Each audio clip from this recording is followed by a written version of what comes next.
vamos a esse texto, vamos lá. Lucas 15, 8 e 9. Você conhece aqui, ó. Se eu desse esse microfone a você ia pregar sobre esse texto. Mas eu estou aqui e vou pregar, não vou perder tempo. Lucas 15, 8 e 9. Vamos lá. O que é que Deus quer falar com a gente aqui essa noite? Ó.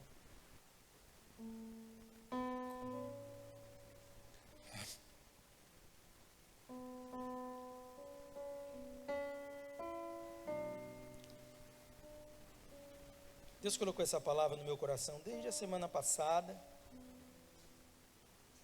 mas aprove ao Senhor que ela fosse pregada hoje. Creio que Deus sabe o que faz, não é? Então, só temos que agradecer a Ele. Lucas 15, os versículos 8 e 9, diz o seguinte: ou qual é a mulher que, tendo 10 dracmas, se perder uma delas, não acende a lamparina, varre a casa e a procura com muito empenho até encontrá-la. E quando a encontra, reúne as amigas e vizinhas, dizendo: alegre-se comigo, porque achei a dracma que eu tinha perdido. Olha só. Sabe que, às vezes, essa é uma experiência que ocorre conosco. Perder algo que pode até não ser tão significativo para outras pessoas, mas que é de muita importância para nós. De muita importância para nós. A dracma era uma moeda que tinha um valor relativo. Não era algo de um valor extraordinário do ponto de vista do que poderia ser comprado com ela, do que poderia ser alcançado, né, através do uso dessa moeda. Porque ela significava o valor de um dia de trabalho de um homem. Olha só, parece não ser muito, né? Talvez você tenha aí a ideia de quanto você paga, talvez, se esse é o caso, a uma pessoa que trabalha na sua casa por uma diária. Então você diz: olha, não é um valor tão exorbitante, não é um valor tão relevante. Mas entenda que muitas vezes aquilo que pode parecer não relevante para alguns é essencial para outros. E existem coisas que aos olhos de alguns não faz sentido atribuir certos valores, mas que aos olhos de outros se constituem em algo muito valoroso. Quando você tem como, por exemplo, um sentimento afetivo por algum objeto, aquilo pode não ter tanto valor. Eu vejo que às vezes as pessoas, elas se apegam a certas coisas que têm. Aí a pessoa zela aquele carro, sabe?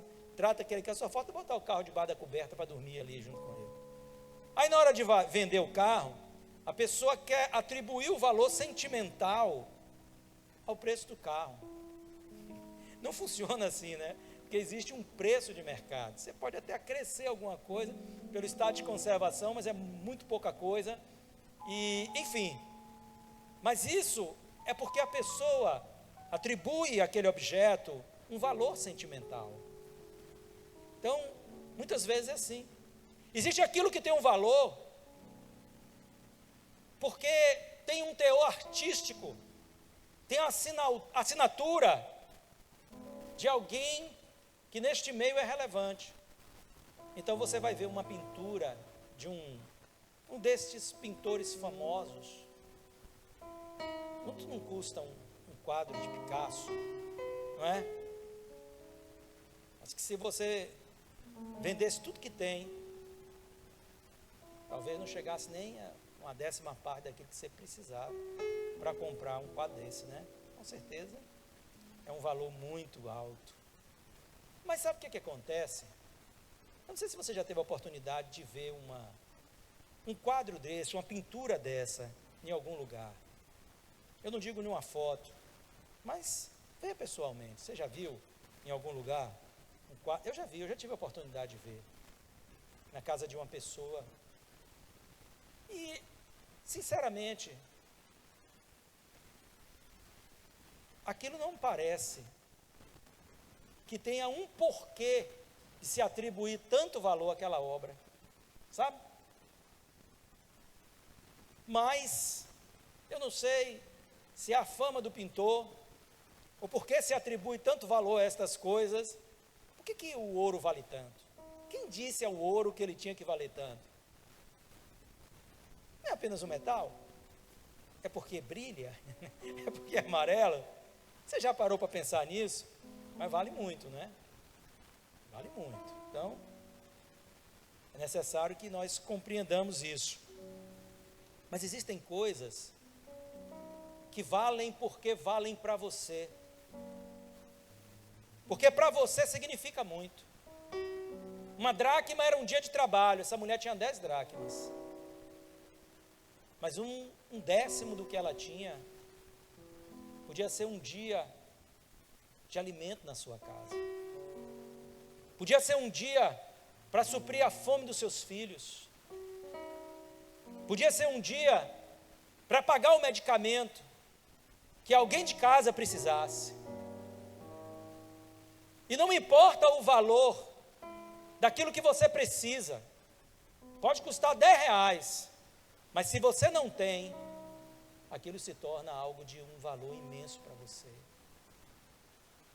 Alguém com fome, e para nós muitas vezes, seja um valor irrisório, mas alguém com fome que precise de R$20 para almoçar em algum canto desse da cidade, se ele não tiver, o quanto aquilo vale para ele?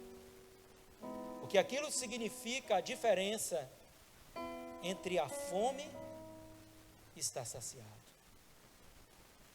estar suprido. Alguém que está no frio e precisa de um agasalho, o agasalho pode custar um valor que você diga, mas isso é quase nada, mas isso é para nós. Então, o que Jesus quer chamar a atenção é que esta mulher estava tratando de algo que para ela tinha valor agregado, por sua necessidade talvez. Mas a palavra diz que ela perdeu aquela dracma. Ela perdeu algo que para ela valia muito. E ela compreendeu que ela perdeu algo que valia muito. E isso a tocou. Isso a despertou. Você já teve a experiência de perder algo que vale alguma coisa para você, que tem um valor real para você? Será que você já teve essa experiência?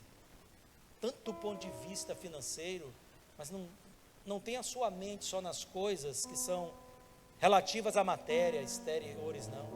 Mas às vezes coisas que dizem respeito a questões morais ou a questões espirituais, a questões emocionais, relacionais. Talvez você diga, pastor, eu perdi uma grande amizade, que para mim foi uma grande perda. Eu perdi um relacionamento que foi destrutivo para mim. Ou diga, eu perdi a minha saúde em algum momento.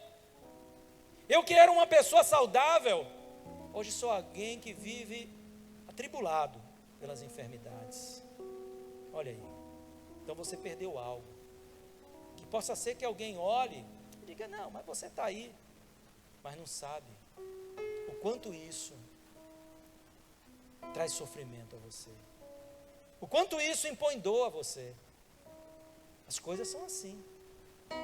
É porque nós às vezes relativizamos as coisas.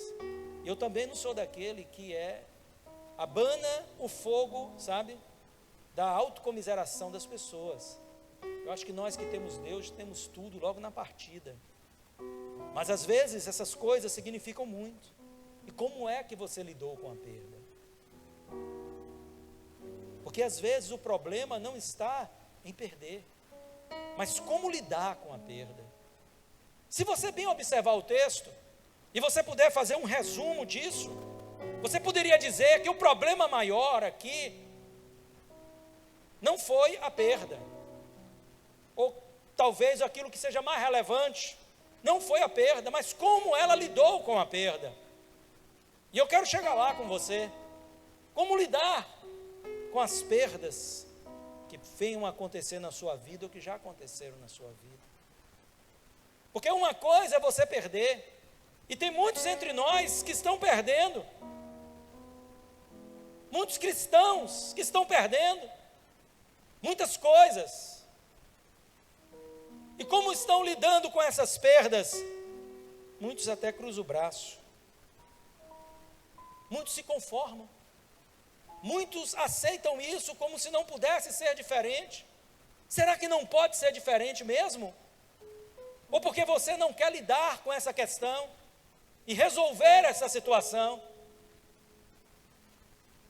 É fato que nós temos vivido em uma geração que aprendeu a perder e deixar para lá, a não fazer questão daquilo que perde. E eu não estou falando aqui no sentido positivo, mas no sentido pejorativo mesmo. Como Roboão. Você sabe quem foi Roboão? Roboão foi o primogênito do rei Salomão, o herdeiro do trono. E a Bíblia diz que ele herdou do seu pai um reino de uma riqueza extraordinária, porque Deus concedeu muita riqueza a Salomão. A Bíblia diz que no tempo do reinado de Salomão, a prata era desprezada em Israel, porque havia tanta abundância de ouro, de marfim, de pedras preciosas, que a prata se tornou uma coisa lá de segunda ou de terceira. Pare para você ver a grandeza e a glória desse rei. E ele transferiu tudo isso ao seu filho Roboão. E Roboão, ele começou a viver uma sequência de perdas. Ele começa a perder a influência positiva de Deus na sua vida. E começa a dar ouvidos a quem não deveria dar ouvidos. Ele começa a perder parte do reino. E ele perde 10 tribos do reino, das 12 tribos, para Jeroboão, que se torna rei do reino do norte, e as 10 tribos o seguiu. E agora, a Bíblia então vai dizer que um dia veio Sisaque, faraó do Egito, e Sisaque invade Jerusalém, e saqueia os tesouros do templo, e os tesouros do reino. E o que ele faz? Ele não luta pelo que perdeu. Ele não vai diante de Deus pelo que perdeu, para dizer: Deus, eu vou buscar a restituição de tudo aquilo que eu perdi. Eu não vou me conformar por aquilo que o diabo quer saquear na minha vida, que usou este homem para vir contra mim. Mas eu quero que o Senhor me fortaleça para que eu possa reaver tudo que foi tirado de mim. Não. Ele saqueia os tesouros da casa do rei, e ele saqueia os tesouros da casa de Deus e os leva. E sabe o que é que Roboão fez? Roboão substituiu tudo que era de ouro pelo que era de latão. Olha que substituição. Então ele se conforma com as suas perdas. Ele se conforma em ser saqueado pelo diabo. E é isso que o diabo quer fazer na sua vida. Um dia o rei da Síria invade o reino do norte e manda os seus embaixadores ir ter com o rei Acabe. E Acabe então, querendo a paz, porque não se via capaz de vencer o exército da Síria, ele diz: tudo que há no meu reino é teu, é do meu senhor. Se colocou como um vassalo a partir de então. Mas então, quando os embaixadores voltam ao rei Sisaque, ao rei da Síria, ele manda outro recado para Acabe: vai e diga a Acabe que não só tudo que é teu, mas também tuas mulheres e os teus filhos, todos eles serão a partir de agora meus. E Acabe diz: não, isso eu não posso aceitar. Esses termos eu não posso aceitar. Sabe por quê? Porque tem coisas que são inegociáveis e que jamais podemos aceitar sermos saqueados nesses tesouros especiais de Deus, naquilo que é essencial para a nossa vida. Preste atenção como essa coisa é séria. O diabo é assim. Você começa a fazer concessões. Então o diabo vem e rouba algo precioso de você, que pode ser do âmbito espiritual, ou pode ser coisas relacionadas aos seus relacionamentos, à sua vida em muitos aspectos, e você começa a dizer, tudo bem, isso aí pode ser cedido, isso aí eu posso perder, isso aí eu posso abrir mão, eu posso conviver com a perda disso ou daquilo. E ele não vai se contentar com isso, ele vai voltar a você e vai dizer, não, eu quero mais, eu vou roubar tudo de precioso que Deus colocou na sua vida. Você entende isso? Não se negocia com o diabo. Não se negocia com aqueles que querem saquear os tesouros de Deus. Com que tipo de perdas você está lidando hoje? Com que tipo de perdas você está convivendo hoje? Existem perdas que se dão no âmbito da tua casa, como esta mulher perdeu a dracma dentro da sua casa. Dentro dos nossos lares nós estamos perdendo coisas preciosas, coisas imprescindíveis, coisas que Deus nos deu.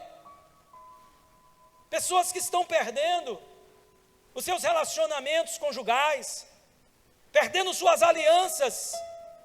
E aqui eu estou falando, obviamente, as alianças que são feitas diante de um altar, para dizer até que a morte nos separe, gente. E o sujeito está bem vivo e já está se separando.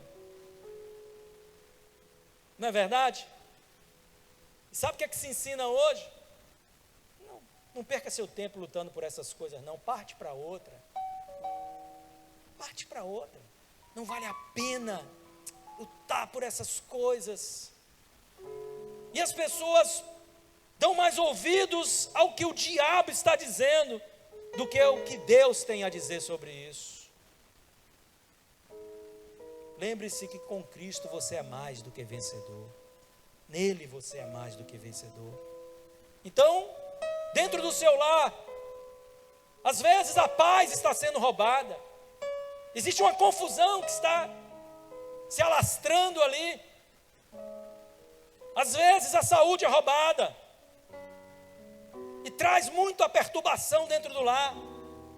As finanças estão sendo atacadas. E olha quantos problemas advêm disso aí.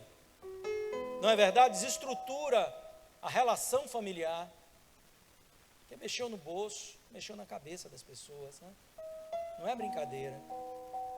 E essas são coisas tão importantes. Não são as primeiras, mas são coisas tão importantes. E eu vejo às vezes lares onde a paz está sendo roubada. A experiência, né, às vezes pastoral nos leva a isso. A ter que ir na casa de alguém onde o mundo está acabando. O marido briga com a esposa briga com o marido, e se xingam e falam, e acontece aquela coisa horrível. E a gente diz, em que momento? Porque no dia que casaram não foi briga. No dia que casaram foi lua de mel. Olha aí. E agora está uma lua de fel que está um inferno. Onde foi que as coisas mudaram? Onde o caminho se tornou um caminho diferente. Então tem pessoas que estão sendo roubadas dentro da sua casa.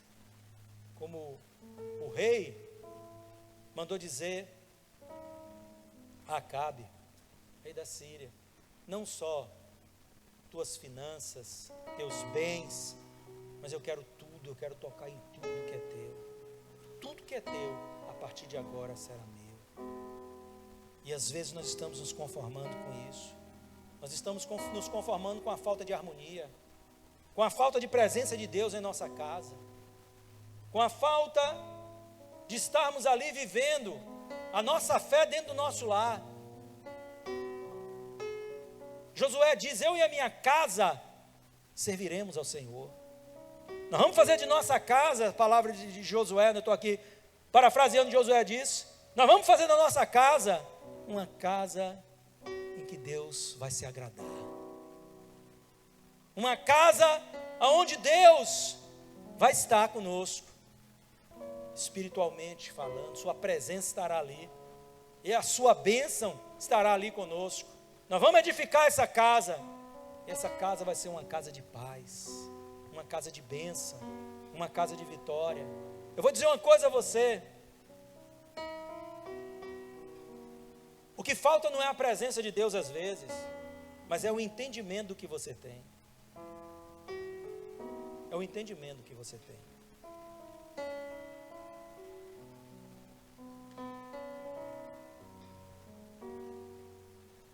A Arca da Aliança, quando ela saiu da terra dos filisteus, ela foi pousar na terra de um sacerdote, na casa de sacerdote. Ficou ali durante anos, pastor. Muitos anos, cerca de 20 anos.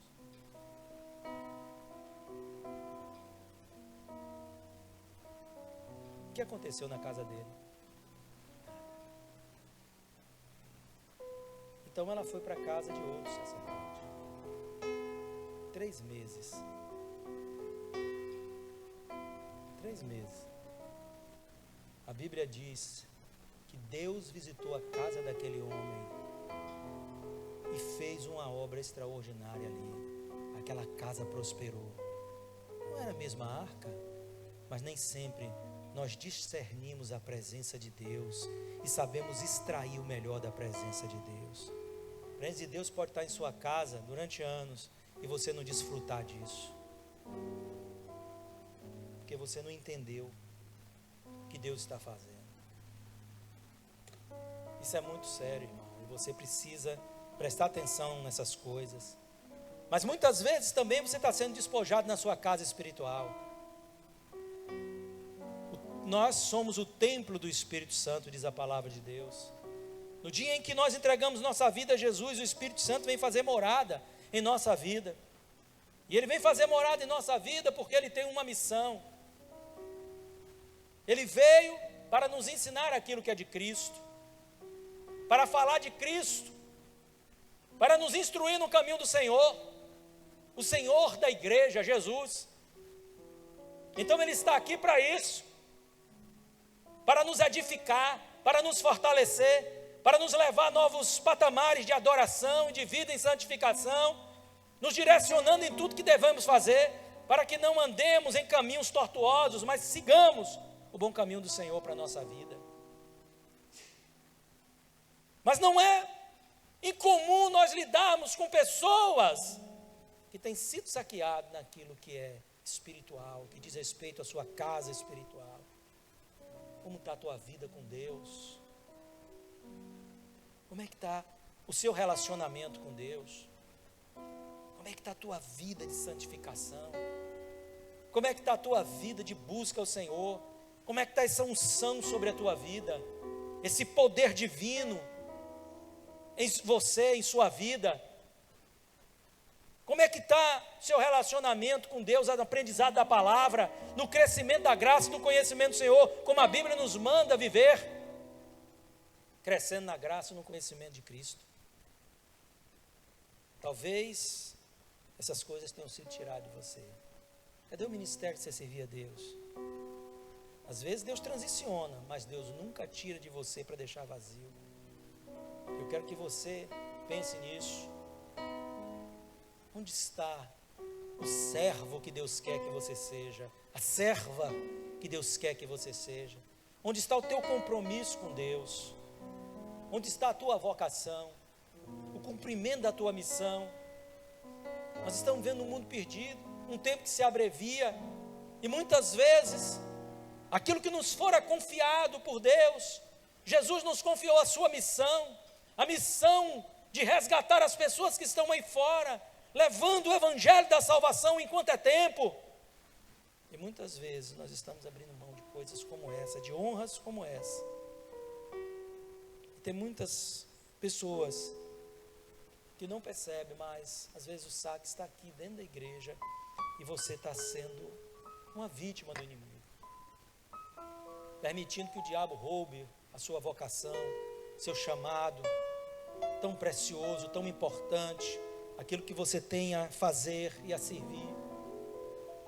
Mas aquele fervor que você tinha de congregar, quantas pessoas perderam o fervor espiritual. Não tem mais fervor espiritual. Sabe, queridos, isso não é um artigo que você chega ali no supermercado, passa ali na Rede Mix e pergunta a alguém: vem cá, aqui vende fervor espiritual, aqui vende fé, aqui vende santificação, aqui vende unção. Ele vai dizer: eu não sei nem o que é isso. Se for um crente, vai entrar no mistério com você, mas vai lhe dizer: não, aqui não vende isso não, irmão. Tu quer, você tem que buscar, né? Então, é assim. Não é uma coisa que você acha ali, não. Isso não veio de um ambiente natural. Essas coisas te foram dadas do céu. São artigos do céu. São dádivas do alto que vieram à sua vida e foram concedidas a você. Por que as pessoas estão perdendo o prazer de ceiar, de crescer no Senhor?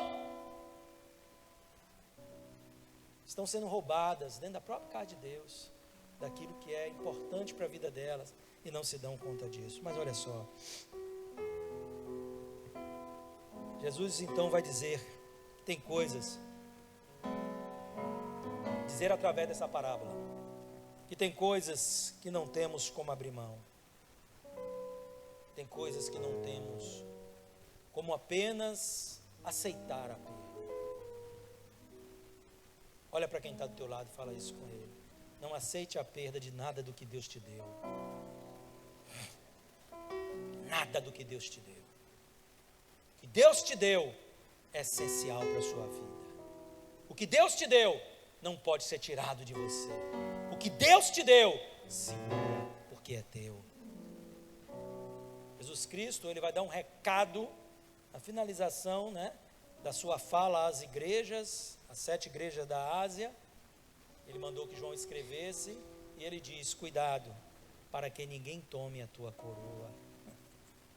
Aquela mesma coroa que foi roubada lá, ó, aquela coroa que foi roubada da cabeça de Adão. Estou falando no sentido figurativo, né? Que Adão tinha autoridade deste mundo e Satanás roubou essa autoridade. E agora Jesus diz à igreja: cuidado, para que o diabo não roube a coroa de autoridade que está sobre você. Porque se o sal não presta para salgar, para mais nada ele vai prestar. Ele se torna insípido, pode ser jogado fora e pisado. Para mais nada ele vai prestar. Cuidado, para que ninguém tome o que é teu, meu irmão. Como que a gente, se você perdeu, como que a gente pode resgatar o que está perdido? Como que a gente pode voltar a achar o que está perdido? E aqui a gente encontra, e eu vou falar rapidamente sobre isso aqui, algumas coisas que são interessantes, embora não seja nada novo, mas são importantes para você reavivar a sua memória. A primeira coisa que eu quero dizer a você é que você precisa reconhecer o valor do que se perdeu. Porque você nunca vai se empenhar por aquilo que você não valoriza. Nunca. Se você não valoriza esse copo e esse copo se perde, você vai perder seu tempo procurando este copo. Ah, deixa para lá. Que valor isso tem para mim? Pelo amor de Deus, nenhum, deixa lá. Eu que não vou ficar perdendo meu tempo, quebrando a minha cabeça para saber onde esse copo está. Se você não valoriza uma coisa, um objeto, um valor emocional, um relacionamento, um dom, um talento, sua comunhão com Deus, você não vai lutar por reaver aquilo, porque você não atribui mais valor a isso. Então o primeiro ponto aqui é: reconheça o valor dessas coisas. Não é possível que nós estamos lidando com situações de perdas terríveis dentro de nossa própria casa, no seio das famílias, e as pessoas estão achando que isso pode ser assim mesmo e acabou. Não é assim. Cuidado você que é jovem. Em nome da garantia, da aceitação, no meio dessa galerinha aí, você está deixando que o diabo saqueie você naquilo que é essencial. Cuidado com isso. Sabe? Amigo é como ave de arribação. Faz bom tempo eles vêm, faz mau tempo, ó. Mas quem vai estar com você é Jesus sempre. Então Guarda isso no seu coração. Mais nos importa agradar a Deus do que a homens. Há um preço a ser pago. E você precisa compreender isso. No bom sentido, né? Como disse aqui o pastor Daniel, quando se fala de preço, parece que o povo teme, né? Mas não é, sabe? É no sentido de você viver a renúncia daquilo que vai satisfazer a sua carne e o seu emocional para satisfazer a Deus. Um segundo ponto, lance luz sobre o ambiente. É interessante a gente pensar que ela acende uma lâmpada, porque enquanto houver trevas, enquanto houver escuridão, enquanto o ambiente estiver escuro, você não vai conseguir achar muitas coisas que foram perdidas, porque você não vai discernir onde elas estão, não vai encontrar. Você já procurou alguma coisa, apaga a luz do seu quarto, joga uma moeda no chão e vai procurar. Meu amigo, só se Deus lhe der uma revelação para você achar. Caso contrário, você vai passar ali o tempo, tateando e não encontra. Mas chega ali, bate o dedo no interruptor e de repente, uau, estava aqui na minha frente, e eu estou procurando lá debaixo do guarda-roupa, debaixo do armário, debaixo da cama, debaixo do não sei o quê, não é verdade? Você não sabia para onde ia. Então você começa questionando o porquê dessa perda. É a primeira coisa que Deus nos quer levar, pela sua palavra, a gente refletir. Eu fui negligente? Será que eu negligenciei? Ou quem sabe eu relativizei e achei que podia brincar com isso? Então eu fui negligente no sentido de guardar o que me foi confiado por Deus, de preservar aquilo de valor que foi dado por Deus. Será que eu fui arrogante, presunçoso, em dizer, não, comigo não vai acontecer nada, eu estou seguro do que eu estou fazendo, e de repente o inimigo, né, você está com aquela história daquele pintinho, diz que tinha um pintinho bem ousado, né, de alguns pintinhos que era filho de uma galinha, e aquele pintinho ali, os outros ficavam ali junto da mãe. Então quando o gavião sobrevoava, esperando a um deles ali para poder, sabe, meter as garras, estavam tudo juntinho ali, corria para debaixo das asas da mãe, e o gavião não descia para pegar. Mas tinha um pintinho, aquele pintinho arrogante, ousado, e ele corria e saía, e os irmãos diziam, rapaz, você não vai para longe, fica aqui debaixo da asa da mãe, porque se o gavião descer vai pegar você. Ele disse, não, eu sou ligeiro, eu sou rápido, e cada dia mais ele ia mais distante, e um belo dia, o gavião deu um voo rasante, e por mais que ele tenha se esforçado, ele não conseguiu fugir das garras daquele gavião. Cuidado para você não ser esse pintinho ousado. Olha para quem está do teu lado, vê se ele está com cara de pintinho ousado. Aí diz ele, toma juízo, pinto ousado. Ela pode falar, você precisa tomar juízo, porque senão você vai cair nas garras de um gavião logo, logo. Cuidado com isso. A gente tem que, meu irmão, saber das coisas. Então, aí, não tenha arrogância, seja humilde, porque Deus exalta os humildes, mas resiste àqueles que são soberbos, aqueles que são altivos e arrogantes.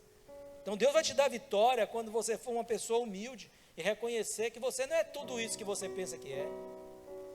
Você está achando que você é tudo isso que você pensa que é, mas não é não.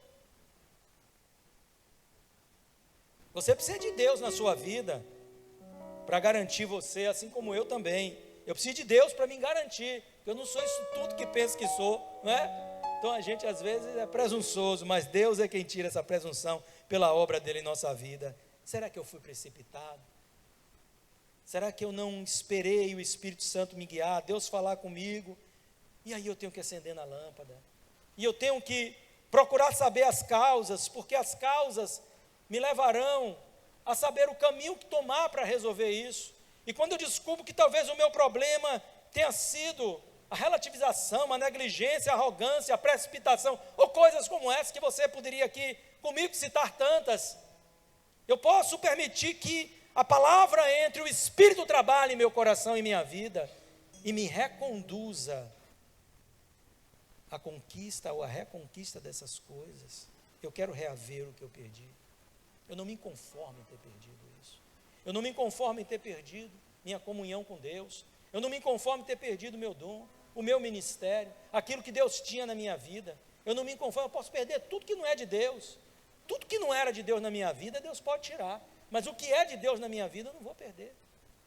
Nós vamos lutar por isso e Deus vai nos dar vitória.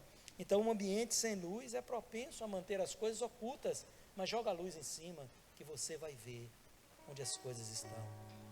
E como você pode rever essas coisas, reaver essas coisas? Como que você pode pegar essas coisas de novo, hein? Olha que coisa. Então nós precisamos entender isso. Deixa a palavra de Deus ser essa lâmpada acesa na sua vida, que vai iluminar o teu caminho, que vai te mostrar como que você deve agir em cada uma dessas situações. Não negligencia isso não. Tem gente que não quer ouvir o que Deus tem a dizer. Aí tem que perguntar a todo mundo por aí para ver se alguém tem uma fala que condiz aquilo que é a expectativa dela. Não. Ouça o que o Espírito diz a você. É isso que vale em primeiro lugar. E você também conquista sendo diligente. A Bíblia vai dizer que ela varre a casa. Uma atitude relapsa não leva você a lugar nenhum. Uma atitude negligente não vai levar você à vitória. O Senhor Deus diz ao seu povo através de Jeremias: buscar-me-eis e me achareis, quando me buscardes de todo o vosso coração. Quando vocês me buscarem com diligência, com dedicação, vocês vão me achar. Quando nós fazemos as coisas com dedicação, quando nós fazemos as coisas com diligência, com compromisso, nós teremos a bênção de Deus. Essa mulher, a Bíblia diz que ela varre a casa. Ela varre. Ela simplesmente fez aquilo que seria o melhor que ela poderia fazer para reaver a sua perda. Ela tomou uma vassourinha lá, e ela disse: agora eu vou varrer cada cantinho dessa casa, mas eu vou achar minha dracma. E ela jogou a vassoura ali, tome vassoura para dentro, até que ela puxou aquela dracma. Que maravilha, hein? Que coisa maravilhosa. Ela tomou aquela dracma em suas mãos, e ali a Bíblia diz que ela, então, que é um ponto último, mas que eu não posso deixar de falar. Quando ela vai dizer aqui no versículo 9, olha, quando a encontra, reúne as amigas e vizinhas dizendo: alegre-se comigo, porque achei a dracma que eu tinha perdido. Quando você trabalha por uma coisa que você sabe que alegra o seu coração, é diferente, não é verdade? Quando você faz uma coisa que está trazendo, que vai trazer alegria a você, é diferente. É diferente. Nós precisamos nos alegrar nas coisas que Deus nos tem dado, irmãos. Nós precisamos nos alegrar. Porque que às vezes a gente, pelo menos parece ser, que as pessoas se alegram mais quando compram um celular do que quando são abençoados por Deus. Vem ali aquela graça, aquela unção, estão servindo a Deus. Mas aí, comprei um celular. Hoje eu vou dormir com o meu celular do meu lado. Celularzinho, oi celular. Acorda de manhã, oi celular, bom dia. Não é verdade? Se for um iPhone, então, misericórdia, Deus já achou alguém aqui, ó. Se for um iPhone, então, aí, o negócio aí, a galera pode, né não? Já tem gente aqui me olhando. Aí o chamego ainda é maior. Mas é assim, né? Nós temos essas bobagens, não é verdade? Então o chamego é maior, depois passa, mas aí o chamego é maior. E às vezes, pelas coisas que são excelentes em nossa vida, nós não vibramos tanto. Olha só, a Bíblia diz que a alegria do Senhor é o quê? A nossa força. Nossa força. A alegria é fonte de força. Quando você se alegra no que faz, você é forte para fazer o que está fazendo. Quando você se contenta no que faz, Michel, você é forte para fazer o que está fazendo. Uma mãe está ali, dando duro, cuidando daquela criança, o menino chora, o menino está ali, às vezes gripado, cheio de catarro, limpa aqui, e é virose, e é isso e aquilo, e acorda de noite, passa a noite, isso e aquilo, mas tu não pega teu bebê, chega ali e diz assim, ó, leva embora que eu não quero mais esse trenzinho aqui não. Por que você não faz isso? Porque você se alegra no que faz. Então a luta é grande, mas aí vai dizer, esse menino te dá trabalho. Não, esse é o bebê de mamãe. Sim, porque você se alegra naquilo que você faz. É com amor que você faz, é com alegria, com entusiasmo que você faz. Então, aí a coisa fica boa. Você faz com força. Olha, então, quando você entender isso, que a alegria produz força, você vai procurar fazer as coisas com alegria no seu coração, com singeleza no seu coração. Jesus ia para a cruz, irmãos. Sabe o que ele fez? Depois que ceiou, Judas o traiu, e ali depois dali eles iriam sair, ia para o Getsemane, aonde ele foi preso, passou ali por aquela tortura toda e foi crucificado. E a Bíblia vai dizer que ele canta um hino de louvor a Deus e se alegra. E por isso ele teve força para fazer o que fez, porque a alegria traz força naquilo que nós temos que fazer. Não aceite perder o que Deus tem dado a você. Vá a essa casa hoje, vamos nos colocar em pé.